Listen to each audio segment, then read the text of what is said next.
Bonsoir à tous. Le quorum étant atteint, on va ouvrir cette séance du conseil municipal. Je vous propose une secrétaire. Total. Bravo.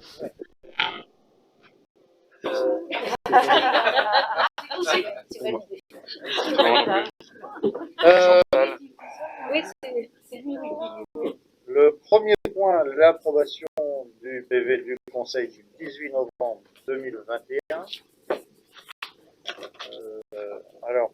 Il y avait une question qui avait été posée la dernière fois et on n'avait pas la réponse. La question de M. Delinotte sur l'empreinte environnementale. La consommation augmente de façon très importante, presque du simple au double entre la valeur de 2019 et celle de 2020. Peut-on savoir pour quelle raison? Donc, on a interrogé le cabinet IRH et l'écart est lié au fait que Veolia a omis de déduire de la consommation électrique du réservoir de la Petite Beauce la consommation de l'antenne TDF, qui représente 150 217 kWh et qui est raccordée après le compteur. Et donc, après correction, donc on se retrouve à peu près avec les mêmes consommations que les années antérieures. Sinon, sur le PV, est-ce que vous avez des remarques? Non. Alors, j'ai reçu 4 pages de commentaires de Saint-Chéron en avant. En gros, c'est une page supplémentaire à chaque conseil. Donc, je vais rappeler à M. Levert que le PV du conseil, ce n'est pas une tribune pour étaler les digressions de Saint-Chéron en avant. Donc, maintenant, on n'en parlera même pas et ça ne sera pas mis au compte rendu. Et quand M. Levert participera aux séances du conseil, il pourra faire les remarques à ce moment-là sur le PV de la réunion précédente. Donc, s'il n'y a pas d'autres remarques, je vous propose de mettre au voix. Qui est contre? Qui s'abstient? Je vais abstenir parce que je ne suis pas là. Attention, Mme Guidet, M. Orphelis. Les décisions, donc il n'y en a pas beaucoup, puisqu'on s'est vu il y a un mois. La 061, c'est la signature de la convention pour l'installation et l'hébergement d'équipements de télérelève en gaz en hauteur. Donc j'avais une question, bien sûr, de Saint-Chéron en avant. Les objectifs de cette convention, c'est pour mettre en place le système de télérelève dans le cadre du déploiement par GRDF. La 62, de signer le marché des assurances de la commune, flotte automobile et risques annexes avec le cabinet de courtage Bioassurance pour un montant de 15 484,13 € par an. Alors là, je crois que j'avais une question aussi. Quel est le montant total de ce même coût l'année précédente? Alors l'année dernière, le marché de flotte automobile avait coûté 15 162 € à la commune, mais les prestations ont été étendues sur ce contrat, puisque maintenant il est intégré l'assurance auto collaborateur, qui n'y était pas avant. Et globalement, sur 2 ans, la commune a réalisé un gain de près de 8 470 € en remettant en concurrence le marché d'assurance. Là, oui. Combien de véhicules sont concernés? Et combien de véhicules, comme ça, j'en sais rien. Il n'y a pas que des véhicules, il y a pas que des véhicules. Ouais.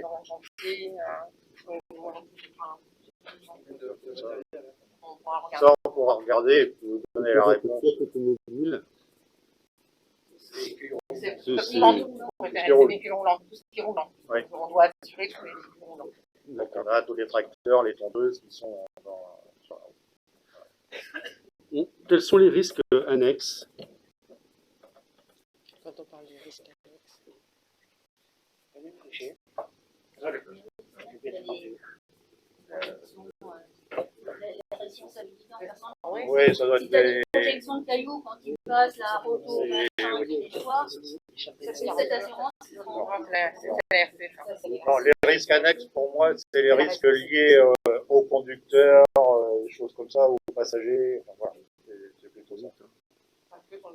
Je n'ai pas appris le contrat par cœur. Non, sans doute. La 63, signer la convention de prise en charge des frais de décollage pour l'ensemble des enfants saint-chéronais scolarisés sur la commune de Brouillé pour un montant de 580 € par enfant et par an. Donc là, j'avais une question aussi. quel est le nombre d'enfants concernés pour cette rentrée scolaire? Et ça, je l'aurais dit sans qu'on me le demande. Il y a 3 enfants et c'est dans le cadre des classes Ulysse. D'accord. Les classes. Ulysse. En gros, c'est les parents qui sont là-dessus. Classes Ulysse, ce sont les unités localisées d'inclusion scolaire. La 64 de signer la convention relative à la santé au travail avec l'association ASTE pour un montant de 5116,08 € pour 2022. Donc là, j'avais aussi une question. Quel est le but de la signature de cette convention? Donc ça concerne la médecine de prévention pour les agents communaux. La médecine de prévention, c'est donc une activité de la médecine du travail dans la fonction publique territoriale. Et donc, elle s'assure du suivi médical des agents et de celui plus côté technique des conditions de travail par l'intermédiaire de ces médecins. On peut connaître à quoi correspond le montant? C'est une cotisation par le nombre de salariés. Oui. Après, moi, je ne connais pas le montant par salarié, mais c'est dans un pacte, je connais dans le privé, c'est une cotisation par le nombre de salariés. Oui.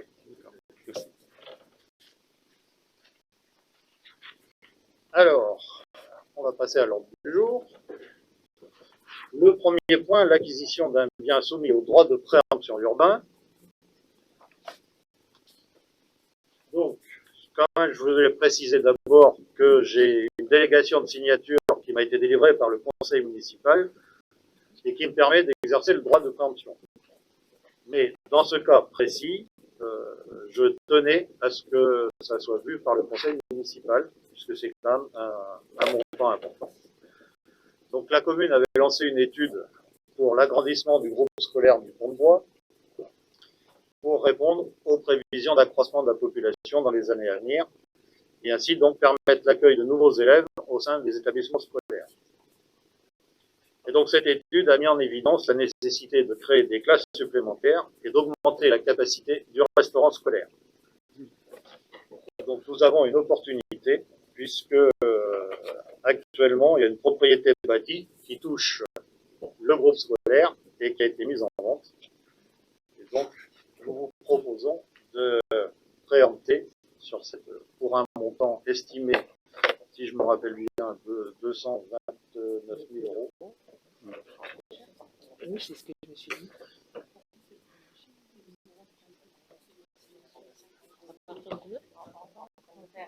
Non, 229 000 hors frais. Et on a demandé une estimation des domaines et on arrive à la même somme. D'accord, c'est les propriétaires actuels qui vous le vendent à ce prix-là. Les propriétaires actuels, ils le mettent en vente. Et donc, on a le droit de préemption. Donc, dans ce cas-là, le notaire nous prévient quand il y a une vente. Je peux en faire adjoint organisme. Et nous, on peut exercer notre droit de préemption. D'accord, parce que le montant nous paraît pas trop cher. Donc, on se dit... D'accord. Tant mieux pour la commune, hein, mais je me suis dit... On a demandé une estimation des domaines, justement, pour vérifier que le prix demandé était correct. Parce que comme nous, on a vu les 11 milliards, etc., enfin, personnellement, je ne me rendais pas forcément compte de ce que ça rendait. Hein. Nous, en fait, en commune, on reçoit ce qu'on appelle la déclaration d'appartenance aliénée, c'est-à-dire qu'il y a un acquéreur sur le terrain et donc sur la parcelle avec le bâti. Donc le prix était, le prix de vente était 229 000 €. Ok, voilà, très bien. J'avais une question de Saint-Chéron en avant. Merci à Monsieur le maire de préciser SVP, la surface du terrain numéro 364 prévue d'esprit employé par Monsieur le maire est située à proximité du groupe scolaire du Pont-de-Bois. De toute façon, ça c'est marqué dans le projet de délibération, il suffit de lire. Est-ce que vous avez d'autres questions sur ce sujet? Non. Qui est contre? Qui s'abstient? À l'unanimité. Merci. Alors, point finance. Et là, je vais donner la parole à Brigitte sur les tarifs. Alors, les tarifs. Donc, pour rappel, nous n'avons pas fait d'augmentation en 2020 sur les tarifs que nous allons voir aujourd'hui. Pour ces différentes augmentations, nous nous sommes basés sur le coût prévisionnel de l'inflation de 1,60 environ, suivant les arrondis à l'euro et au centime d'euro. Donc, on va commencer. Je vais par rapport au cimetière. Les tarifs qui étaient donc votés en juillet 2019, puisqu'on n'a pas fait d'augmentation en 2020, de 150 € pour une concession à 15 ans, passe à 152,50 €. Vous voyez qu'après, la suivante augmente de 4 €, 9 € et 25 €. Pour un columbarium 15 ans, de 100 €, on passe à 102 €. Pour une caverne de 15 ans, à 152,50 € et 150. On a encaissé en recette en 2019 5 093 € sur ces tarifs. En 2020, 3 922 et à ce jour, 3 508 €. Question? Bon, il y avait une question en avant, mais tu as déjà répondu. Ah oui, L'évolution des tarifs par rapport à... je viens d'en parler. Ouais. S'il n'y a pas d'autres questions, on va passer au vote. Qui est contre? Qui s'abstient? Unanimité. Merci. Ensuite, le tarif des photocopies et documents administratifs. Alors, la photocopie.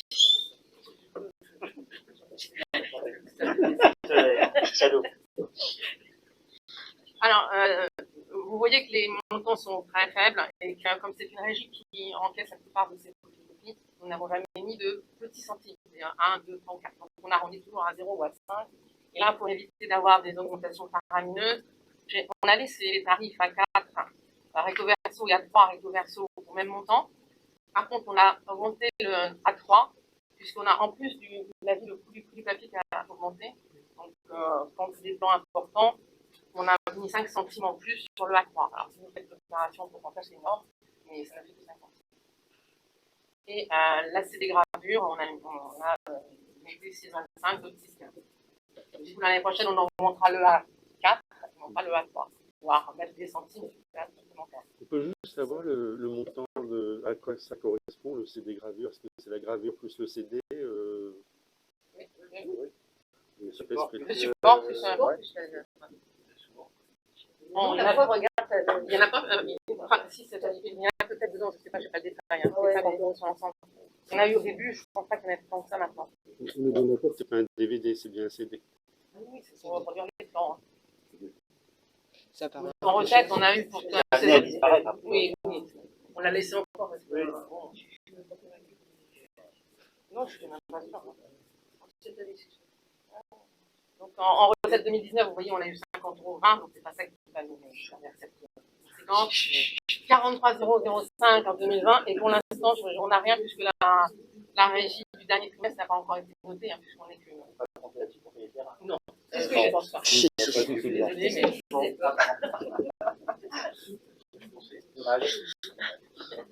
Voilà. Mais il faut qu'il y ait un tarif, puisqu'on peut avoir des demandes, la preuve, on a en train de il faut avoir un tarif.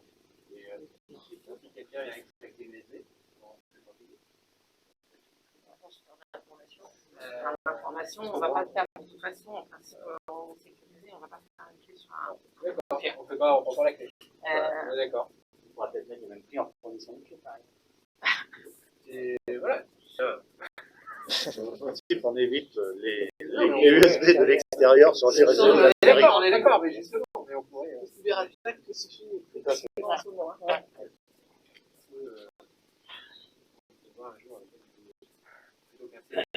de moins en moins, les ordinateurs. Non, mais on peut y réfléchir. Hein. Après, pour l'instant, je pourrais demander au service. Il y a eu beaucoup de CD depuis 2019, mais je ne crois pas de tout.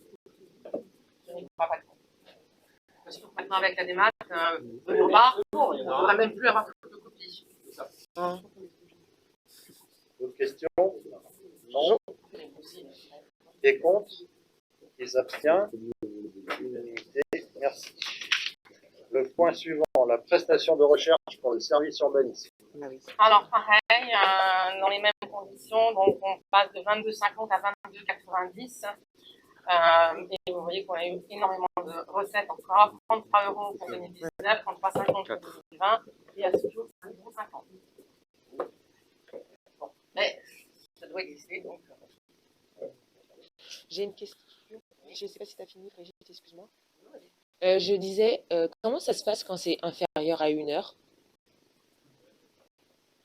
Et comment on l'estime? Voilà. Via le chrono. Enfin, J'imagine. Où tu dois commencer, sinon on s'en sort pas. En fait, c'était surtout pour dissuader les notaires, en fait. Ok. C'est ça, madame Cachin. C'est pas possible parce qu'il y a que 5 en même temps. Ah bah, je sais pas. On dira 22,86 €. Ah, mais là, c'est ça. Enfin, en tout cas, au départ, c'était pour dissuader les notaires de nous demander des tonnes et des tonnes de copies, alors qu'ils ont les éléments chez eux. Hein. Donc, tout simplement pour dissuader. Alors, par contre, oui, je peux peut-être, par exemple, peut-être, là, je n'ai pas l'info à la limite. Là, c'est pas en dessous du. Je sais que les avocats, oui. On vérifiera, mais. D'accord. Et pour Le le but du parti. jeu, c'est ça, c'était de dissuader tous les notaires de la région de nous demander de demandes de D'accord. Mais pour le particulier, par exemple, pour un particulier. c'est la même chose. Oui, c'est la même chose, hein, mais on demande C'est pas les particuliers. C'est les notaires. les notaires. D'accord, plutôt les notaires. C'est rare que les particuliers fassent des recherches en urbain. D'accord. Ça se font par un notaire. Pour les ventes, il y a le notaire qui doit faire tout un ensemble, il y a un ensemble de documents, et principalement, par exemple, les permis pour les possessions. D'autres questions? Qui est contre? Qui s'abstient? Unanimité, merci. Le point 5, la redevance d'occupation du domaine public. Alors, on avait voté 11,60 en juillet 2019. En 2022, donc on passera à 11,80. Vous voyez qu'en recette, nous n'avons rien eu pour les commerçants sur 2020 et 2021, puisqu'on n'a pas appliqué de redevance suite au Covid. Et en recette globale, entre les entreprises et les commerçants en 2019, on avait eu 5 633,63. Simplement les entreprises, on a eu 6 274,55 en 2020. Et à ce jour, on a 5 348,70.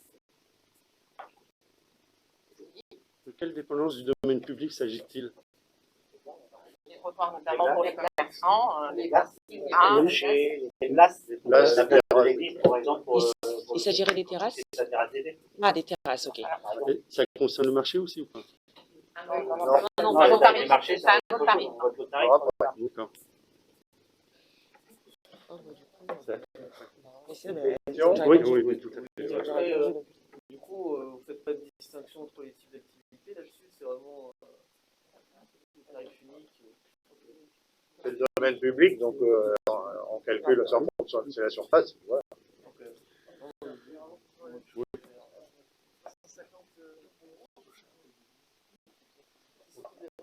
Le tarif, ça ne représente pas des charges énormes pour les commerces qui sont concernés. C'est quoi la différenciation que vous voyez, par exemple?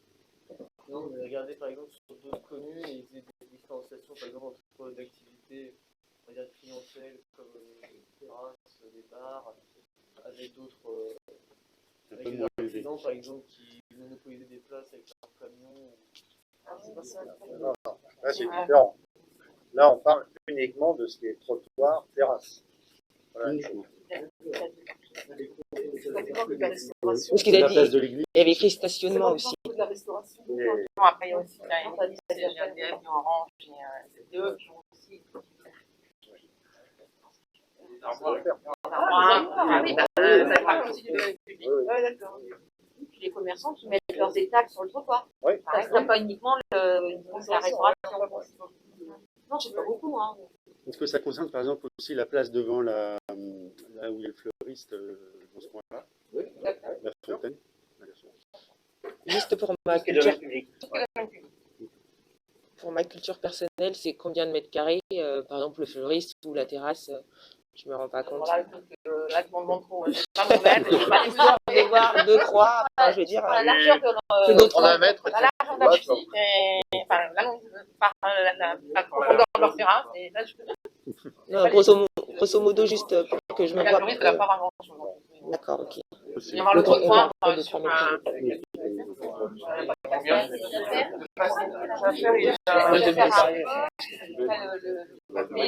Le mètre carré, c'est tout? D'accord. Autre question? C'est rien. Ok, merci. Oui. pour l'ensemble, là, j'ai juste les commerçants. Le reste, c'est il n'y a rien. On va passer au vote. Qui est contre? Qui s'abstient? Unanimité, merci. Le point 6, le tarif des publicités dans le bref. Oui, ça c'est cher. Alors, le tarif des publicités. Donc, le même principe. Donc, vous voyez pour les extérieurs, un huitième de page passe de 415,10 € à 421,75 €. Pour les Saint-Chéronais, le quart pour une première parution passe de 219,20 à 222,70. Je vous laisse regarder les autres chiffres, hein, parce que c'est la même progression. Et tous ces parutions ont rapporté donc en 2019 4 576 €. En 2020, 2 360 €, puisque nous avons réduit les tarifs compte tenu de la crise sanitaire en 2020. Et à ce jour, 3 361 € pour 2021. Question? Est-ce qu'il y a des prix dégressifs ou c'est vraiment première parution, je règle ma facture, la de seconde aussi, ou bien par exemple la première fois je me dis je me fais un. C'est un contrat à l'année. D'accord. Donc ça veut dire que quand je passe le contrat, je dois d'ores et déjà connaître le nombre de parutions que je veux. Oui. Ben, on sait combien on a de numéros de bref dans tous les cas. Ouais. Donc obligatoirement. Ok, parce que je pourrais signer pour une seule parution et finalement je change d'avis et j'en veux deux autres. Oui, ça pourrait, mais on ne l'a pas fait ça. D'accord. Ok. Ouais. Question? Qui est contre? Qui s'abstient? 4 abstentions. Si. Le point 7, les tarifs de la bibliothèque. Alors, tarif de la bibliothèque. Pour la partie adhésion foyer CCDH, donc de 31,50 €, on passe à 32 €. Pour hors CCDH de 42 €, on passe à 42,70 €. Et pour les photocopies, c'était le même principe que ce que je vous ai énoncé tout à l'heure, sans les gravures. On a juste augmenté de 5 centimes le A3. En recette, donc en adhésion en 2019, on a eu 531,94 €. En 2020, 357 € et à ce jour, 325,50 €. Et les photocopies, on ne va pas vous en parler, 35,80 € en 2019, 1,95 € en 2020. Ça fait pour l'instant rien à ce jour en 2020. Oui. Est-ce qu'une personne en précarité, voire une famille nombreuse résidant dans la CCDH, dans un petit village équipé d'une bibliothèque, peut payer ce même tarif ou pas? Le tarif est par foyer, voilà. Donc, À tout le monde. Après, si les gens sont en difficulté, ils vont au CCAS, ils vont voir le CCAS. C'est le CCAS qui voit qui peut les aider. Enfin, Le CCAS ne peut aider que les Saint-Chéronais. les Saint-Chéronais, pardon. Après, Ils vont voir leur CCAS dans leur village. c'est la loi. Chèque, justement, la CCDH. Est-ce que ce problème-là peut être traité par la CCDH? la compétence de la CCDH. On fait des photocopies, on a des tarifs de photocopies, mais alors après les gens viennent. Pour la bibliothèque. Non, Pour mais la pour bibliothèque. la bibliothèque. Pour la bibliothèque. Non, alors je parlais du prix des photocopies. Là. On parle de la Tout le monde en même temps. Merci. Vous parlez de quoi? De l'adhésion à la Une personne à l'extérieur de Saint-Chéron, puisqu'on en parle dans le déroulé des choses. Et donc là, il s'avère qu'une personne qui serait en dehors de Saint-Chéron, paierait forcément un tarif beaucoup plus élevé. Et de ce fait, si c'est une famille nombreuse ou voire une personne qui serait dans la précarité, finalement, soit elle a le moyen de retourner soit à la CCDH pour voir comment régler ce problème-là, si elle veut bénéficier d'accès à une bibliothèque à laquelle elle n'a pas le droit dans sa ville, vu que c'est un petit village. Alors, moi, je vais répondre autrement.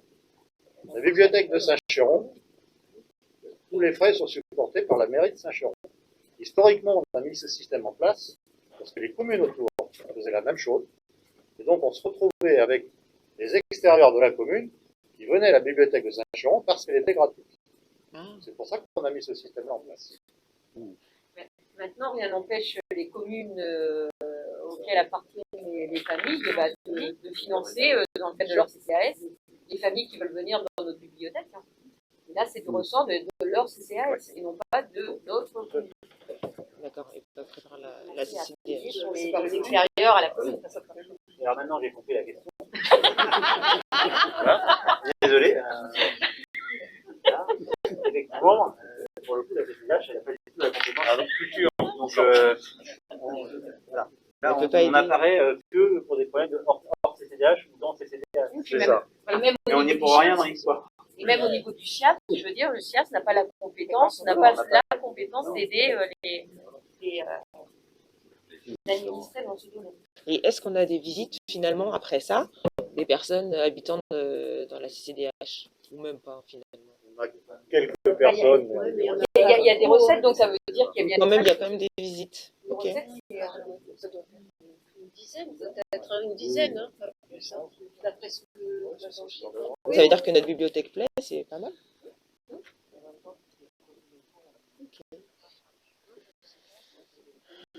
Pas la bibliothèque. Non. Les communes autour, de toute façon, ont toutes des bibliothèques, soit municipales, soit associatives. C'est aussi pour ça qu'on a fait. Oui. D'autres questions? Non? Qui est contre? Qui s'abstient? Unanimité, merci. Le point 8 est arrivé à location de la salle d'exposition de l'écomusée. Alors, c'est un tarif qui doit exister, mais qui pour l'instant n'existe pas, puisque nous avons une personne qui s'occupe fort bien de l'occupation de l'écomusée. Donc, pour l'instant, on n'a pas eu besoin de gens extérieurs, mais il doit exister, puisqu'on peut avoir des demandes. Donc, première semaine incluant 2 week-ends en 2019, c'est de 228,25, ça sera 232 €. Et les semaines sont supplémentaires, 171,60 € deviennent 175 €. On n'a pas de recette, puisque pour l'instant, on n'a pas vu la demande ou la possibilité de faire ça. Que veut dire gratuité pour les œuvres? Non, c'est pas encore là. Je crois que c'est la question d'après. Pardon, le point d'après. Là, j'ai pas de gratuité, là, son tarif. Désolé. Excusez-nous. On va passer au vote. Qui est contre? Qui s'abstient? Unanimité, merci. Le point 9, location de la salle d'orgerie.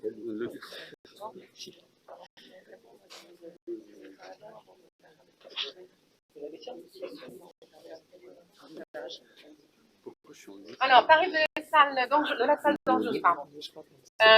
Oui, la gratuité continue pour les associations, pour les œuvres et les réunions politiques en campagne électorale. Les associations saint-chéronaises et le personnel communal, la première manifestation passe de 66,65 € à 67,75 €. Et la deuxième manifestation est suivante, de 186,85 à 189,85. Alors je ne vais pas tout vous lire, mais pour les particuliers saint-chéronais, un vin d'honneur passe de 280,80 à 286,30 et une manifestation familiale de 548,45 à 557,25. En recette en 2019, nous avons encaissé 4 484 €. En 2020, du fait de la crise, à 2 230,55 et pour l'instant à 681,66 €.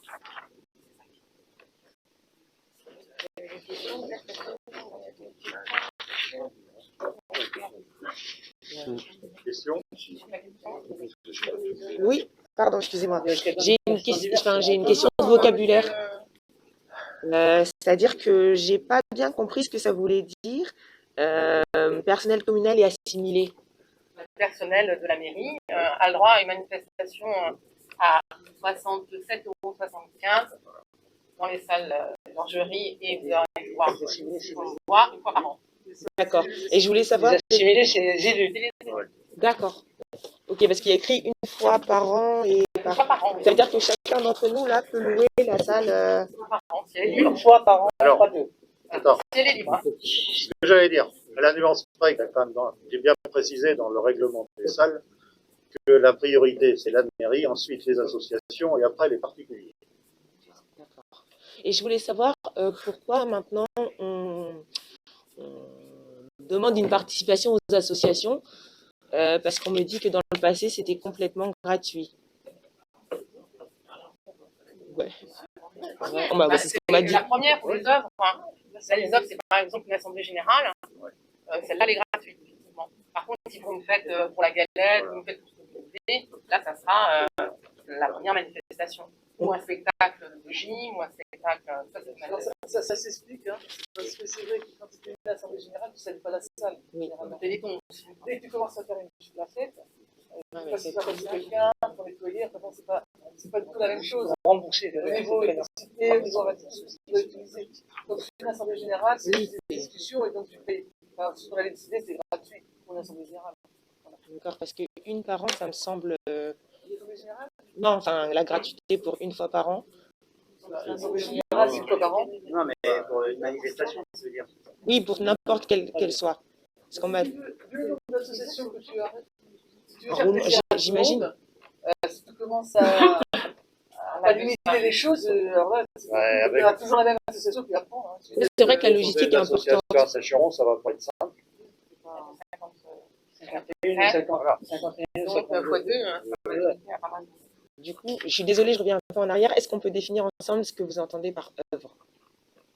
Les œuvres, c'est par exemple. On a dit, par exemple, une manifestation Téléthon, par exemple, c'est neuf, à but humanitaire, comme le Téléthon, des choses comme Parce ça. que c'est finalement, enfin, parce que là j'ai une idée qui me vient en tête, mais il y a plusieurs associations dans Saint-Chéron qui se disent œuvre, mais je ne sais pas si elles, pour la mairie, c'est vraiment une œuvre. Enfin, je ne sais pas comment dire. Donc, ça veut dire que l'association On a un exemple, là, on a un On va plus simple avec un exemple. par exemple, Mosaïque. Mosaïque. Les associations, c'est comme une association culturelle. Oui, mais par exemple, la Gratiféria, c'est une œuvre. Mais ça, c'est Je veux un dire, événement particulier de l'association. Oui.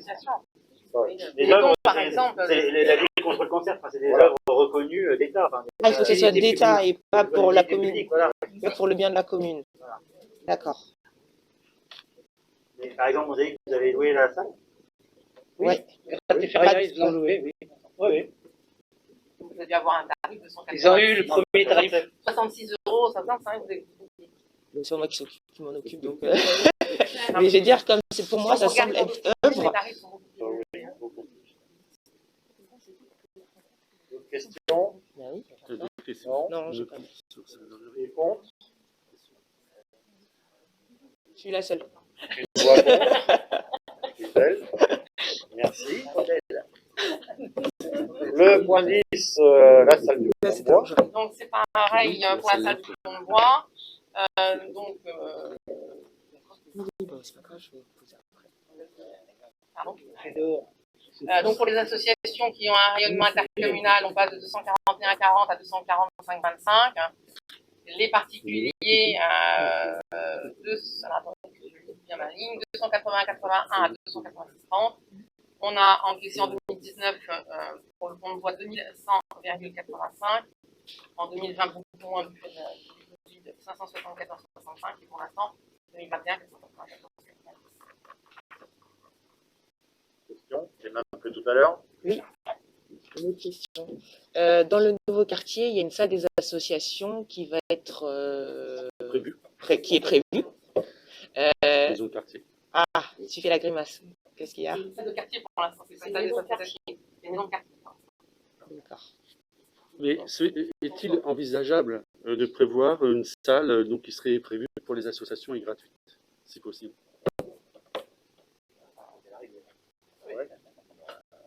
Dans ce cas-là, moi, je vais faire la quête à la fin du conseil municipal aussi. Pourquoi pas, je participe. Ok, ne pensez pas. Ouais, qui c'est qui paye le fonctionnement? C'est l'ensemble de la communauté, donc c'est un peu embêtant. Quoi. Oui. Bah oui, il faut que ça soit équitable pour tous les Girondins. Ça, on est d'accord. Le planning va être difficile. Il y a 50 personnes qui viennent à votre association. Si je comprends bien, vous ramenez ça à Mosaïque. Donc vous n'avez pas 5000 personnes qui sont venues à votre association. Donc là, vous avez eu, je ne sais pas, 200, 300, je ne veux pas savoir, mais si on ne vous faisait pas payer, ça veut dire que ces prestations de l'entretien de la salle, chauffage et tout, c'est les 5000 autres personnes de Saint-Chéron. Mais quand ça tourne, j'ai envie de dire, si tout le monde y trouve son intérêt, ça va aussi.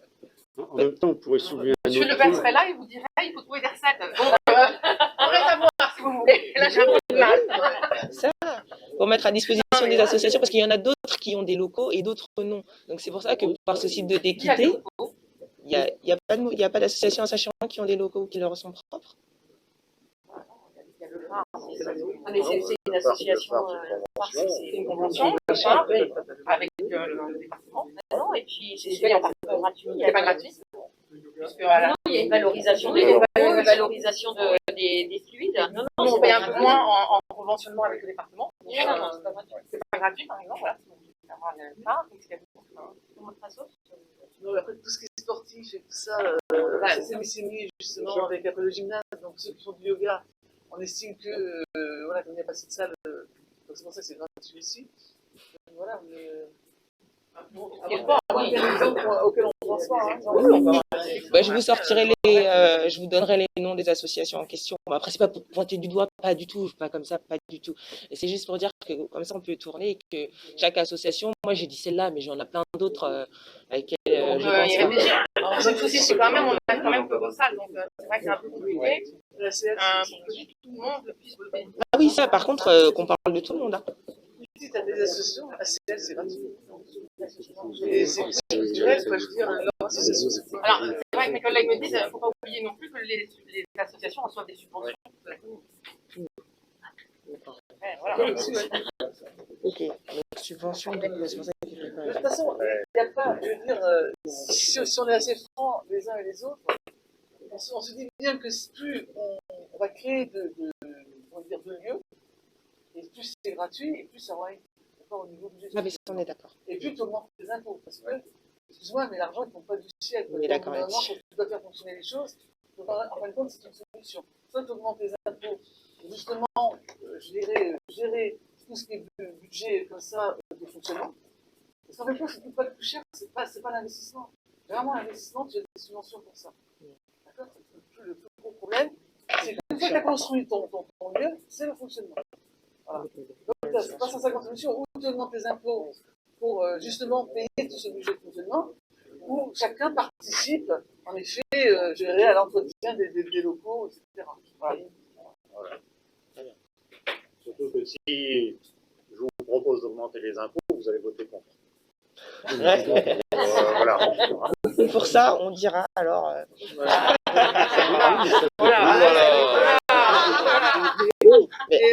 Mais ça dure. Non, ça, on est d'accord là-dessus. Mais il y a peut-être d'autres moyens pour les financer. C'est ça le truc. Par les impôts et les recettes, oui, tu as mais je veux dire, enfin, moi j'ai des idées comme ça. Je me dis, par exemple, pour la salle, si jamais je sais pas là, elle coûte, j'ai plus les chiffres, 69, 66 euros. Merci. Je me dis 67 euros, par exemple, on pourrait je sais pas, pour les bénéfices de vente de, je sais pas, de coca, de ces choses-là. L'association est l'association peut le faire. C'est à la sauce. C'est pas la mienne. C'est pas toi, je veux dire. C'est pas, oui, puis c'est pas notre. Non, c'est pour qu'il y ait un lieu, par exemple, dédié. Oui, ça, mais ça, je suis d'accord. Donc là, on ne peut pas s'amuser à vendre des gâteaux pour payer ou pour que les associations puissent venir rapidement dans nos salles. Moi, je pensais que c'est plutôt à l'association de tout faire pour amener les gens. Non, t'inquiète pas. Je disais juste que peut-être que c'était à l'association d'elle de lever des fonds pour pouvoir, voilà, subvenir au chauffage, j'en sais rien, mais peut-être pas le payer directement avec le chèque de. Parce que la première fois, ok, ça va, c'est très bien. Mais s'il y a par exemple 4 réunions ou 4 manifestations, c'est là que ça commence à chiffrer. C'est plutôt dans ce sens-là que je voulais en venir, quoi. D'autres questions? Non? Qui est contre? Une voix contre, c'est belle. Qui s'abstient? Merci. Le point 11, la location du matériel communal. Alors, je ne vais pas tout vous énoncer, donc c'est pareil, suivant les arrondis, vous verrez que par exemple les chaises, on n'a rien augmenté, sinon ça faisait trop, donc on a les 7,80 €. Par contre, les tables par jour, c'est 3,75 €. Si je vais un peu plus bas, le week-end vert, couvert assiette, 21,30 €, on passe à 21,80 €. Et les tables, à 7,45 € ou 7,30 €. Et on a mis des pénalités de retard pour pouvoir récupérer notre matériel le plus rapidement possible. Donc en recette, en 2019, on a eu 362,80 €. En 2020, toujours du fait du Covid de 14,60 et pour l'instant 74,90 pour 2021.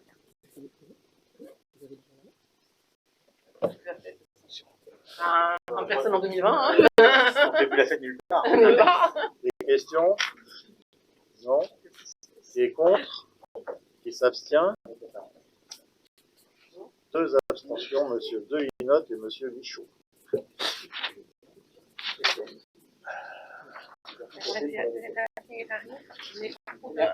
y en a un dont on n'a pas parlé, vous en avez parlé tout à l'heure, donc on n'a pas augmenté les tarifs suivants, c'est le tarif marché pour 1, on l'a laissé à 1,55, le mètre linéaire. Ça, c'est donc le marché. Nous verrons l'année prochaine pour l'augmenter.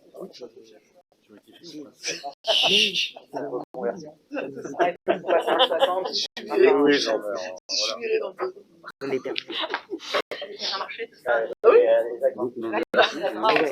Ça va. L'année prochaine.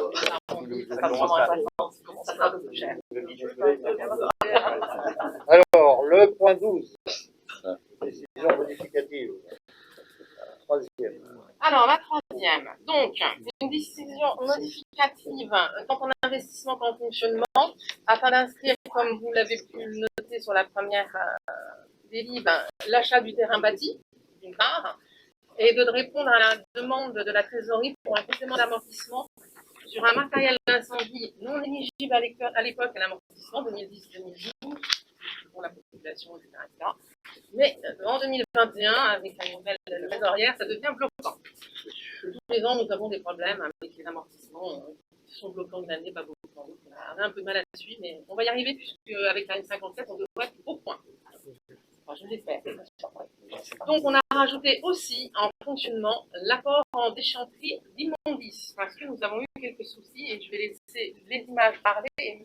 Détil raconter. Alors, c'est où ça? Bonne question. Sur la bosse. C'est le plateau en haut en direction du camping. Avant la descente, c'est le chemin qui permet de revenir vers le camping. Donc là, en fait, il est clair que c'est une veine qui peut directement déverser là. Oui, c'est sûr. Alors là, en fait, moi, j'ai fait voir où c'est que de toute façon, peut-être ça la nuit, on ne voit rien de la route. Hein, parce qu'en fait, le chemin il monte, après il est plat. C'est juste après, sur la partie plate, avec une ligne connue. Bien évidemment, là, on n'a pas de caméra, etc. Donc, alors, ce qui est le plus contraignant, c'est la nature. On ne voit pas trop, hein, mais ça, c'est la couverture avec de l'amiante. Donc, à 80%, ça a monté. C'est ce qu'on appelle de l'éternité. C'est De l'éternité. C'est une catastrophe. C'est une belle merde. L'état au moment du déco.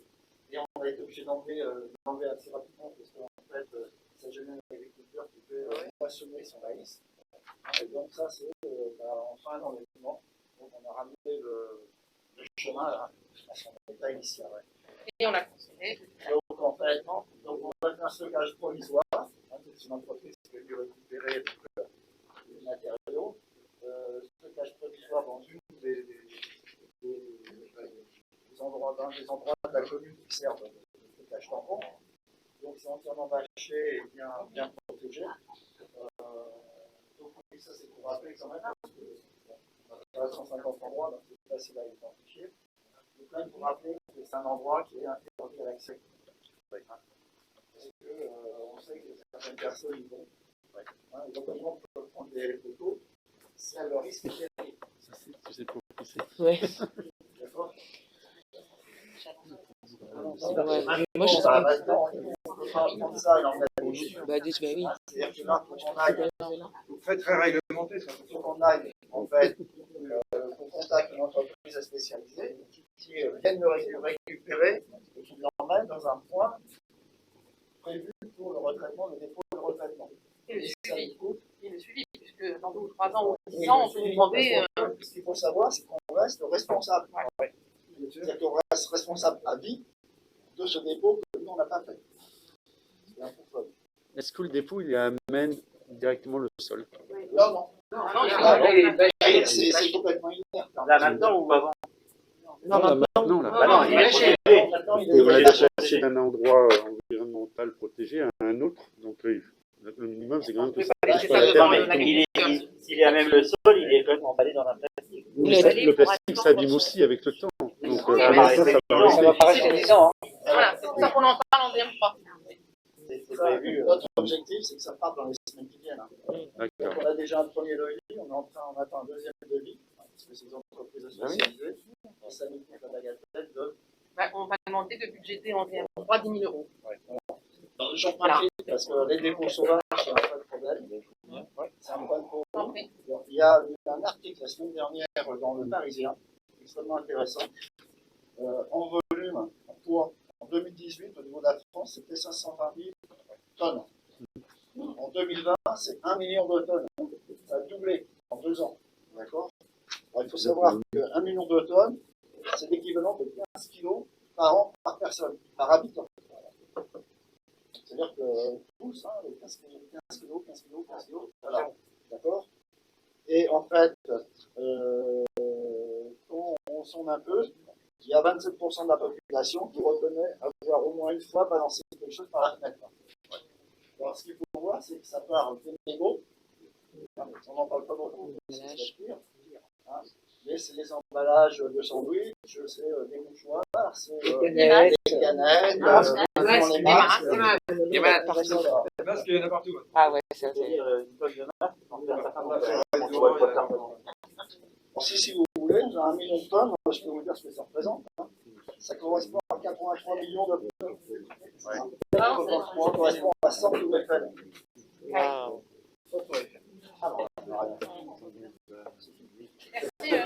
Non, mais Ça plombe un peu, mais c'est bien. c'est important parce C'est que important de le rappeler. moi j'ai passé une partie de l'après-midi au Ciredom à discuter de ce sujet-là, justement, puisqu'on essaye de mettre en place, on ne sait pas encore trop comment améliorer les choses. On a quelques pistes de réflexion pour l'instant, pour justement aider les communes à lutter contre ça. C'est important. Donc on revient à notre DM. Merci Jean-Claude pour cet interpelle. Donc en investissement, donc en recettes, nous avions suffisamment en dépenses imprévues en fonctionnement pour faire un virement à l'investissement conséquent pour abonder nos recettes, au moins pour pouvoir acheter ce terrain. Donc en 0,21, vous avez le virement de fonctionnement de 195 100. Au 0,40, donc les amortissements qui viennent au 28, 50 461,05. Donc un total de recettes de 245 561,05. Nous avons les recettes, nous pouvons donc dépenser maintenant le terrain bâti, donc le terrain plus le terre, 245 561,05. Le total de dépenses complémentaires. En fonctionnement, donc en recette, nous avons noté un complément de DSR pour 38 166 et participation CAP pour 12 295,05 qui nous donne un complément de 50 461,05. Au total de recettes de fonctionnement, c'est DM3. Ensuite, en dépenses, au chapitre 11, donc au 61,88, un complément de 10 000 € pour l'apport en déchetterie afin que ça parte dans les semaines à venir. Au chapitre 20 dépenses imprévues, donc on sort moins 205 100 pour faire le virement à la section d'investissement 285 100.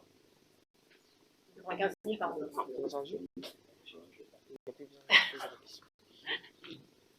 Un complément donc d'amortissement exceptionnel à la demande de la trésorerie pour 50 461,05, donc un total de dépenses de 50 461,05.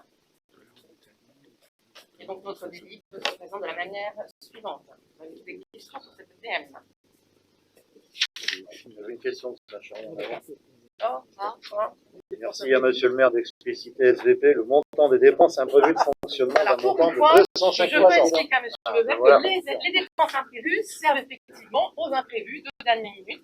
Donc là, grâce à notre une opportunité, si tu veux, oui. Grâce à nos dépenses imprévues que nous avions accumulées depuis le budget, nous avons pu passer 195 000 € en investissement et acheter le terrain, pouvoir d'acheter le terrain. Voilà à quoi servir. Autre question? Non? Qui est contre? Qui s'abstient? Abstention. Merci. Le point numéro 13, l'autorisation autorisation des dépenses d'investissement pour l'année 2022. Alors, bon, sur table, vous avez vu, on vous a refait une modification pour cette délit, puisque, je le rappelle, on vote le budget par chapitre. Et donc, on est en train d'éviter quelques soucis au niveau de l'engagement du parcours d'accueil qui est un peu compliqué. Nous avons préféré remettre, comme on faisait précédemment d'ailleurs, par chapitre. Au global, donc pour le chapitre 20, on a en part d'investissement pour 2022 27 950. En 21, on a 361 590,76 et en 23, 41 975. Le total de 461 575,76. Il y avait une question justement au niveau de l'article et de la publiette, puisque nous avons remis tout par chapitre, non plus par un. Question. Qui est contre? Qui s'abstient? 34. Alors, 4 abstentions.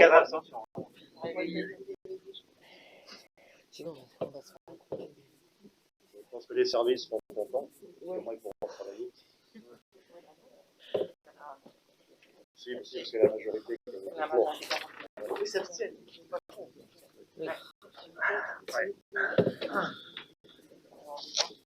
Alors, le point numéro 14, modification du tableau des emplois. Vous vous souvenez que lors du dernier conseil municipal, nous avions créé 2 postes d'enseignants artistiques pour 6h30 et 8h30. Et donc, en fait, cette délibération, c'est pour supprimer les 2 postes d'avant qui étaient à 5h et 7h. Des questions? Non. Qui est contre? Qui s'abstient?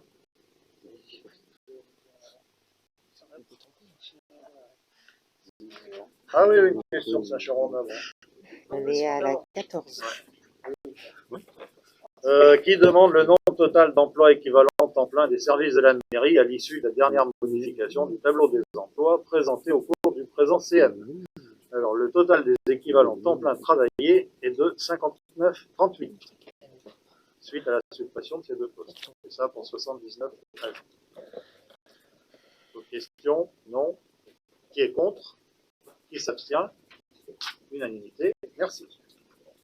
Le point numéro 15, la mise en place du temps partiel sur autorisation. Donc, je ne vais pas vous lire tout le document, vous l'avez lu. En fait, il s'agit d'accorder à des agents la possibilité de travailler à temps partiel.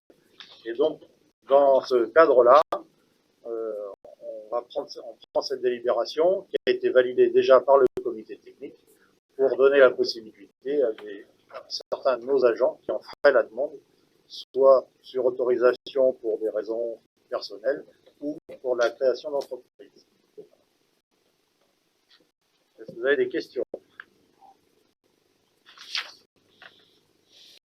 Non, j'en ai une quand même. Mise en place du temps partiel sur autorisation. Quel est le nombre de bénéficiaires du temps partiel des agents des services de la mairie en décembre 2021? Et comment est définie par Monsieur le maire l'adéquation entre la charge de travail des agents dans chaque service et leur temps de travail effectif? Alors, pour l'instant, il n'y a aucun agent qui ne bénéficie de temps partiel. Quant aux missions et tâches des agents, sont tracées dans les fiches de poste que reçoit chaque agent quand il est embauché. L'adéquation entre la charge de travail et le temps de travail effectué, c'est évalué tous les ans lors des entretiens professionnels par les chefs de service et c'est validé par le maire. D'autres questions? Non.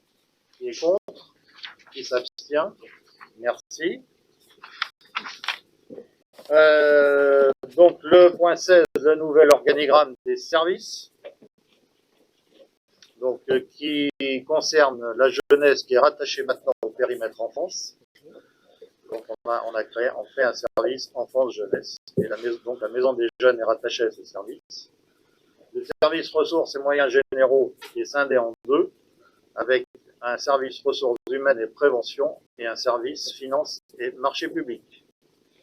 Et c'est pour ça que je disais service ressources humaines et prévention, parce que la prévention, du moins toute la partie administrative, sera rattachée à la responsable des ressources humaines. Des questions? Non? Si, j'en avais une quand même.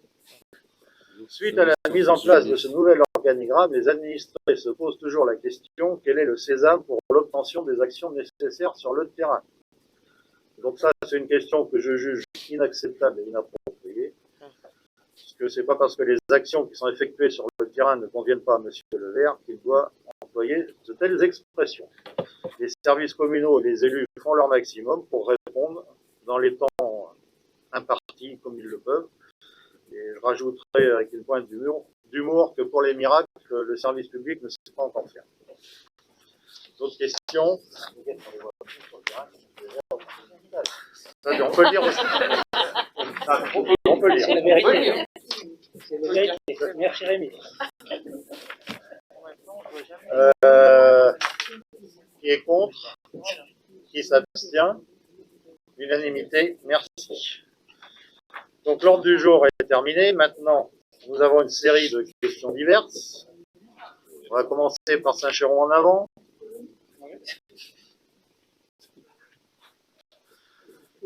Monsieur le maire peut-il présenter SVP un point des actions mises en place dans les différentes écoles de la commune, notamment vis-à-vis de la reprise actuelle du Covid-19, à savoir nombre d'enfants cas contact et confirmés positifs au Covid-19, nombre de classes fermées durant combien de jours? Alors la réponse est qu'on a 2 cas positifs, dont une classe entière qui est cas contact. Et comme le protocole sanitaire fixe le nombre à 3 de cas positifs pour la fermeture, il n'y a pas de classe fermée. Le temps que les élèves passent le test. Voilà.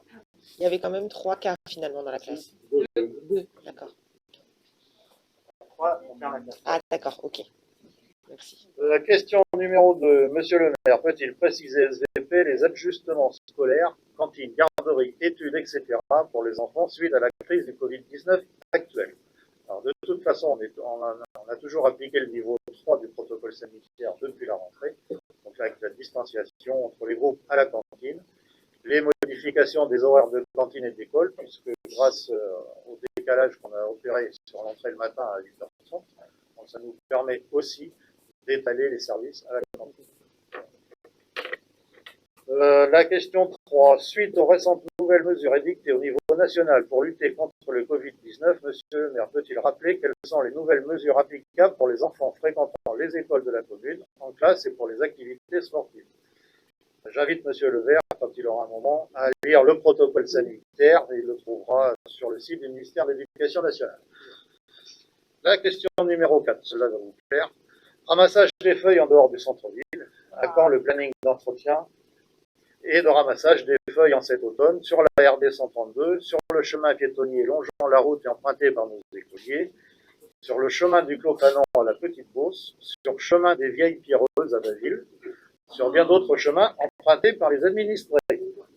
Donc la question, la réponse, monsieur le maire la trouvera dans le compte rendu du conseil municipal du 8 juin 2020. La question numéro 5. Monsieur le maire peut-il rendre compte des actions correctives promises lors des précédents CM en ce qui concerne les évacuations des eaux pluviales, notamment à la Petite Beauce, en liaison avec tous les services concernés, à savoir le service technique de la mairie, le CG 91, la CCDH, le syndicat de l'Orge, etc. Donc la question, il me semble qu'elle a été posée pas mal de fois, et on a déjà répondu le 29 juin 2020, le 23 septembre 2021 et le 18 novembre 2021. Donc monsieur le maire pourra relire les comptes rendus. La numéro 6, les administrés de Saint-Chéron, éblouis par le grand nombre d'intervenants potentiels pour remédier aux problèmes d'inondation, mais constatent le très faible nombre d'actions réalisées sur le terrain. Aussi, quelles sont les actions de coordination et de définition des tâches de chacun de ces organismes précédents cités que monsieur le maire a prévu de définir et de mettre en place afin que les travaux à réaliser puissent être entrepris sur le terrain? Donc ça, même chose, les réponses ont été apportées le 11 janvier 2021. Question numéro 7. À l'approche des élections présidentielles de 2022, monsieur le maire peut-il indiquer à ses administrés vers quel candidat s'oriente son soutien. Et la nouvelle loi applicable précise que ce soutien est devenu public.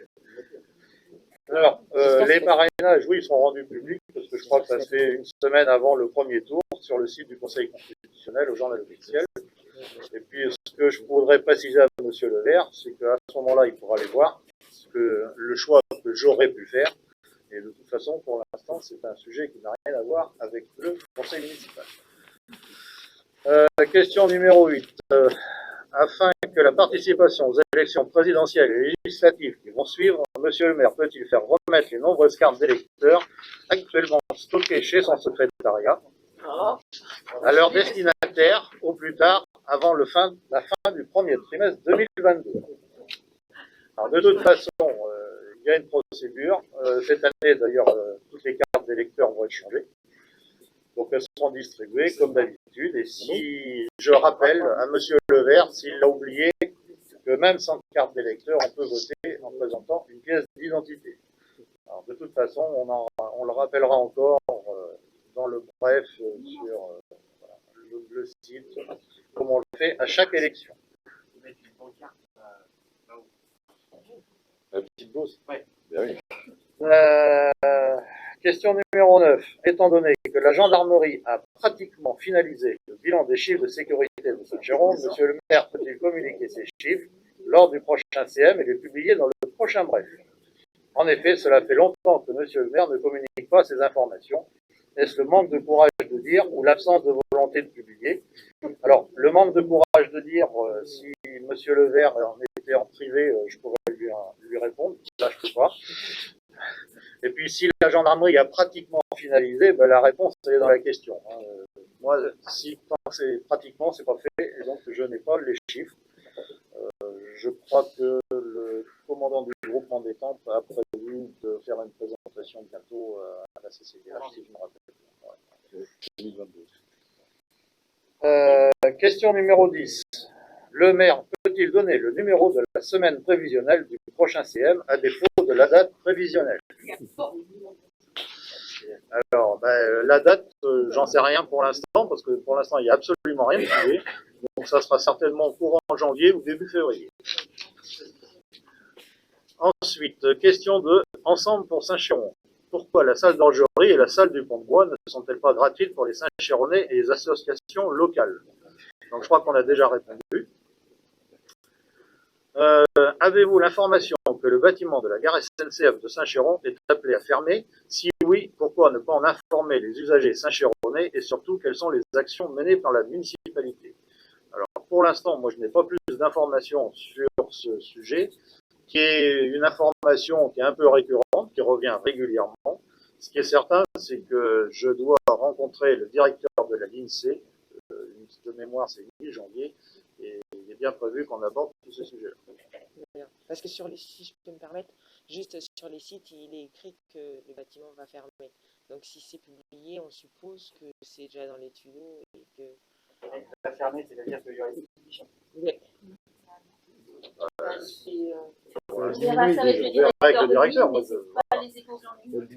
D'accord. Bon, en tout cas, sur le site, je vous ferai parvenir le lien.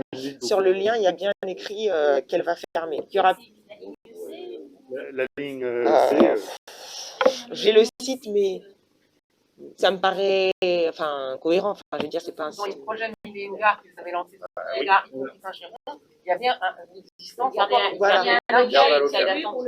Est-ce que c'est lié à l'appel à projet? Je vous enverrai. Non, justement, Il gardait la superficie, de la gare pour justement. Je vous ferai parvenir le lien. Ok. Nous avons entendu vos remarques concernant le local à vélo, mais les réponses apportent peu de précision. Il y a effectivement des caméras, mais a priori pas suffisamment bien placées pour dissuader du vandalisme. Est-il possible de rajouter des caméras?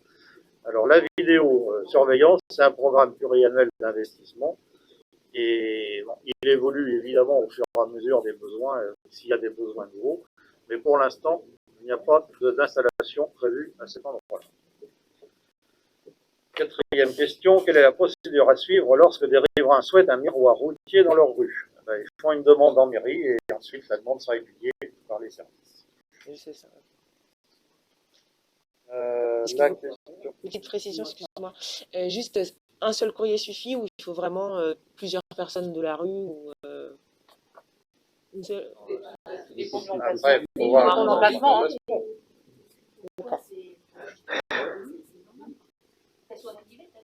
Et sur toutes les demandes, on les prend, que ce soit une personne ou un groupe de personnes.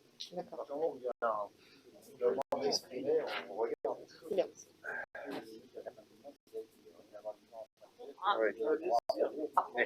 Parfois, c'est à la charge de l'administré, Oui, le parce miroir. qu'il faut quand même différencier entre un miroir qui va être utilisé dans un carrefour à destination de tous les usagers, d'un miroir qui va être demandé par un particulier pour sa sortie de garage. Voilà. On peut en connaître le montant, par curiosité. Ça dépend du miroir qu'on met en place. Parce qu'il y a des miroirs anti-chiffres, un miroir. Il y a ces chiadés.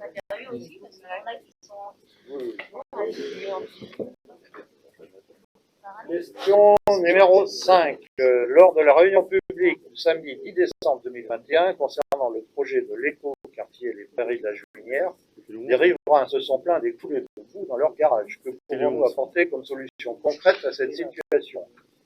Alors, ce qui a déjà été dit le jour de la réunion publique, c'est ce qui s'est passé, c'était dû aux orages qu'il y a eu au mois de juillet. Et c'était la phase la plus défavorable du chantier, puisque c'était le début des travaux de VRD, et on venait d'enlever la végétation. Et on était en train de commencer à installer le bac de rétention et toutes les protections qu'il allait avec. Donc normalement, ça ne devrait plus se reproduire. Autre question, qu'en est-il de notre jumelage avec Rotherfield en Angleterre suite au Brexit? Avons-nous encore des contacts avec cette ville? Qu'est-ce qui est à l'origine de ce jumelage? Y a-t-il des projets prévus avec l'ASCAE et les deux mairies? Alors l'origine, je peux vous le dire, et je vous conseille d'aller sur le site de la mairie, il y a tout l'historique du jumelage, puisqu'à l'époque, c'est l'amiral de Casanov qui était maire de Saint-Chéron, et Jean-Pierre Delaunay qui était adjoint, et c'est eux qui ont lancé cette démarche-là.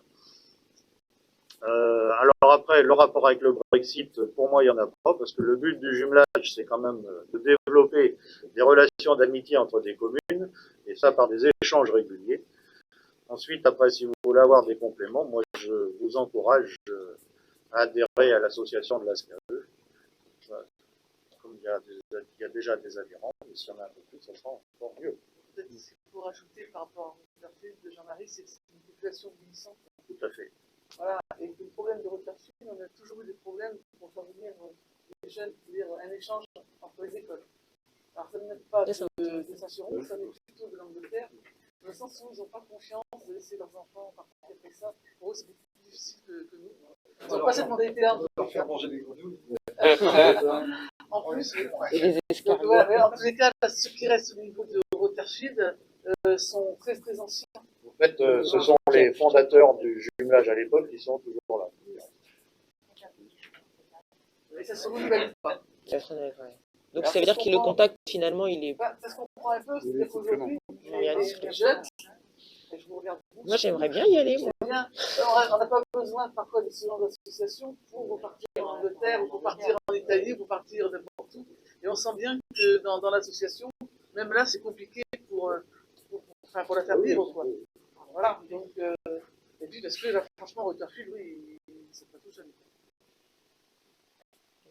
Question numéro 7. Est-ce possible d'actualiser en temps réel les offres d'emploi sur le site de la mairie? Ici, prenons l'exemple du poste pour l'agent polyvalent en charge de l'entretien des espaces publics. Nous avons un message d'erreur. S'agit-il d'un bug ou que l'offre est pourvue? Alors, il y a une offre qui a été pourvue, c'est vrai, et il y en a une autre qui a été mise concernant le recrutement d'un agent d'entretien polyvalent pour les espaces verts. Et donc, le site a été mis à jour. Numéro 8. Est-ce volontaire que les adresses des élus ne soient plus accessibles via le site internet?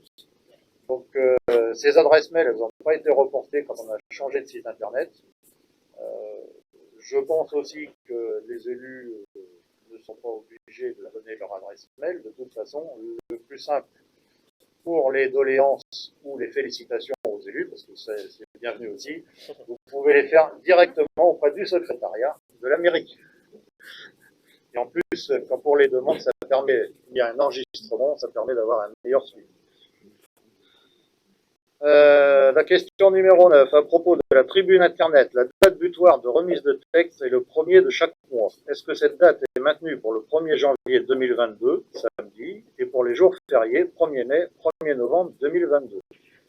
Alors en effet, c'est vrai que dans le règlement intérieur, il est bien précisé que les tribunes doivent parvenir le 1er du mois pour la publication effective le 15.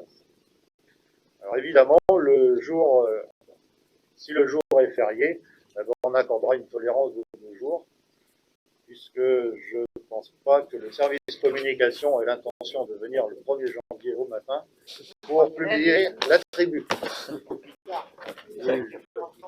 Ah ben après, voilà, vous pouvez l'envoyer le 31, avant le réveil.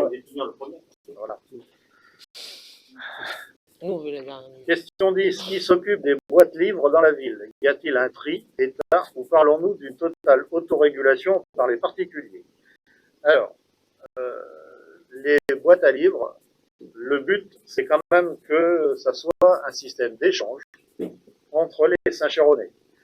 Donc, ce que moi je tiens à ce qu'on ait un système qui soit le plus ouvert possible, et que ce soit les Saint-Chéronais qui fassent vivre les boîtes à livres.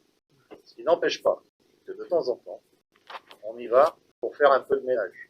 Parce qu'il faut, parce qu'il arrive qu'il y a des bouquins qui sont abîmés, voilà. Donc, mais je tiens à ce que ça soit un élément qui est géré par les habitants. Voilà, j'en ai terminé. Il est 21h45. On va donc lever la séance. Merci à vous. Je vous souhaite de bonnes fêtes